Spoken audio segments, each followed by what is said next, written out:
Pernahkah kalian membayangkan saat memesan sepatu secara online, di aplikasi tertulis barang akan sampai besok? Kita mungkin hanya melihat proses klik, bayar, lalu menunggu paket datang. Padahal sebelum sampai ke tangan kita, produk tersebut sudah melewati perjalanan yang cukup panjang, melalui dari pemasok bahan baku, proses produksi di pabrik, penyimpanan di gudang, hingga akhirnya dikirim oleh jasa logistik. Jika salah satu proses itu mengalami kendala, misalnya bahan baku terlambat datang atau stok di gudang habis, maka pesanan kita juga akan ikut terlambat. Nah, rangkaian proses inilah yang menjadi bagian dari supply chain management. Melalui presentasi ini, kita akan melihat mengapa supply chain management menjadi salah satu faktor penting yang menentukan keberhasilan sebuah perusahaan.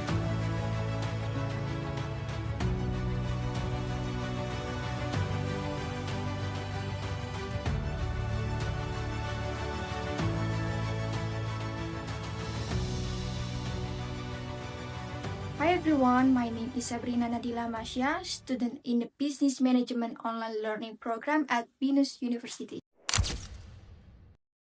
Pada kesempatan kali ini, saya akan mempresentasikan materi mengenai supply chain management.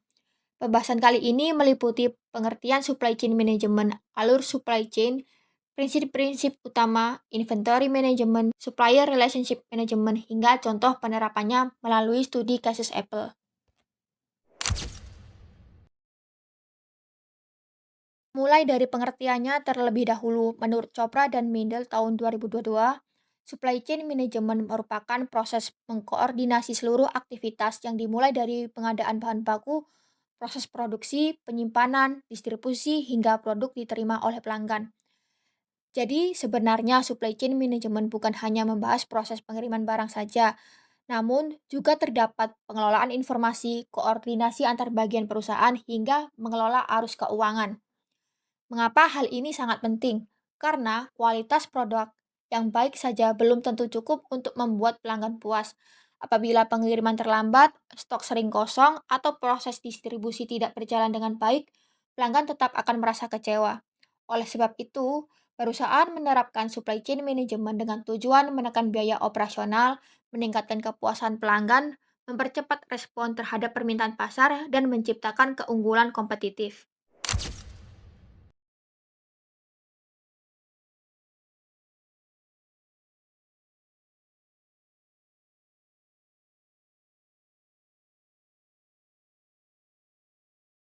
Berikutnya kita dapat melihat bahwa supply chain management memiliki tiga jenis aliran yang sangat berkaitan.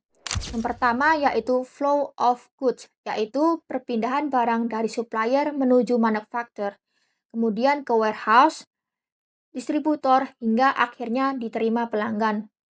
Kemudian yang kedua ada flow of information, yaitu informasi bergerak dua arah, misalnya informasi mengenai jumlah permintaan pelanggan, jadwal produksi, ataupun perkiraan kebutuhan stok. Yang terakhir yaitu flow of finance, yaitu aliran pembayaran yang dimulai dari pelanggan kepada perusahaan, kemudian diteruskan kepada supplier sesuai bisnis yang berjalan.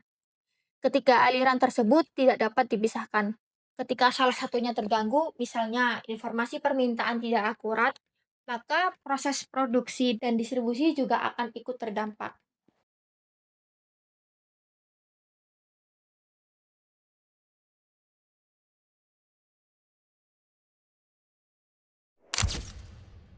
Agar supply chain management berjalan dengan efektif, terdapat 6 prinsip utama yang perlu diterapkan. Pertama, yaitu right product, artinya perusahaan harus menyediakan produk yang benar-benar sesuai dengan kebutuhan pelanggan. Kemudian ada right quantity, yaitu jumlah produk harus sesuai sehingga tidak terjadi kelebihan maupun kekurangan persediaan. Yang ketiga yaitu right time, sehingga produk dapat diterima sesuai waktu yang telah dijanjikan. Kemudian ada right place, memastikan barang dikirim ke lokasi yang tepat. Yang kelima yaitu ada right quality, sehingga kualitas produk tetap terjaga selama proses distribusi. Dan yang terakhir yaitu right cost, yaitu seluruh aktivitas dilakukan secara efisien sehingga biaya tetap terkendali tanpa mengurangi kualitas pelayanan.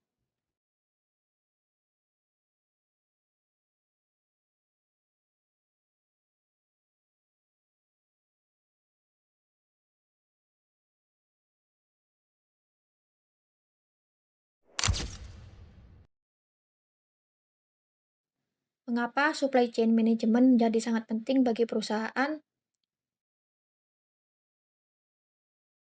Yang pertama yaitu adalah efisiensi biaya. Dengan pengelolaan supply chain yang baik, perusahaan dapat mengurangi biaya penyimpanan maupun biaya distribusi.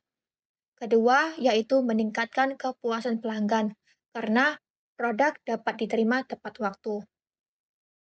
Kemudian yang terakhir yaitu perusahaan menjadi lebih siap menghadapi risiko seperti keterlambatan bahan baku, bencana alam, ataupun perubahan permintaan pasar. Selain itu, perusahaan yang memiliki supply chain yang kuat biasanya lebih unggul dibandingkan pesaingnya karena mampu memberikan pelayanan yang lebih konsisten.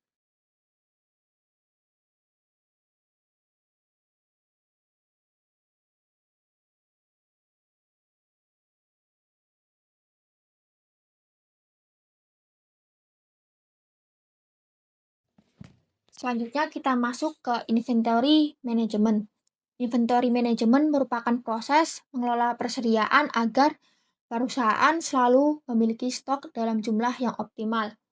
Mengapa harus optimal? Karena jika stok terlalu banyak, perusahaan harus mengeluarkan biaya penyimpanan yang lebih besar dan beresiko mengalami penumpukan barang. Sebaliknya, apabila stok terlalu sedikit, perusahaan dapat kehilangan peluang penjualan karena produk yang dicari pelanggan tidak tersedia. Untuk mengatasi hal ini, perusahaan biasanya menggunakan beberapa metode seperti EOQ atau Economic Order Quantity, safety stock, serta tick order point agar waktu pemesanan kembali dapat ditentukan secara lebih tepat. Selain mengelola persediaan, perusahaan juga perlu membangun hubungan yang baik dengan supplier.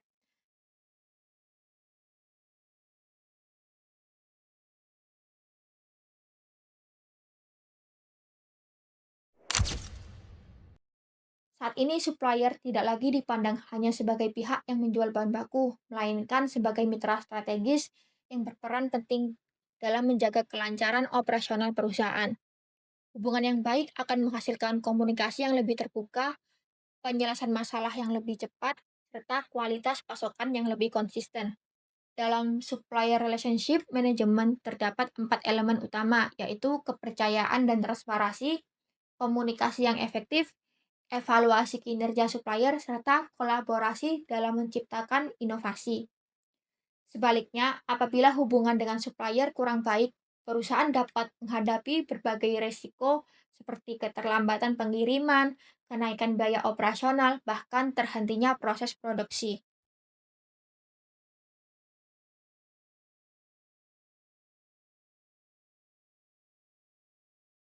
Contoh penerapan supply chain management yang berhasil, kita dapat lihat bagaimana Apple menghadapi krisis chip semikonduktor beberapa tahun yang lalu. Pada saat banyak perusahaan mengalami kesulitan memperoleh chip, Apple masih mampu mempertahankan proses produksinya. Hal tersebut terjadi karena Apple telah menjalin hubungan jangka panjang dengan TSMC sebagai pemasok utama chip. Selain itu, Apple juga melakukan perencanaan kebutuhan jauh sebelum peluncuran produk dan mengamankan kapasitas produksi melalui kontrak jangka panjang. Studi kasus ini menunjukkan bahwa keberhasilan supply chain management tidak hanya bergantung pada proses pembelian bahan baku, tetapi juga pada kemampuan perusahaan dalam membangun hubungan strategis, melakukan perencanaan yang matang, serta mengelola risiko sejak awal. Berdasarkan pembahasan yang telah disampaikan, dapat disimpulkan bahwa supply chain management merupakan sistem yang menghubungkan seluruh proses bisnis mulai dari pengadaan bahan baku hingga produk diterima oleh pelanggan.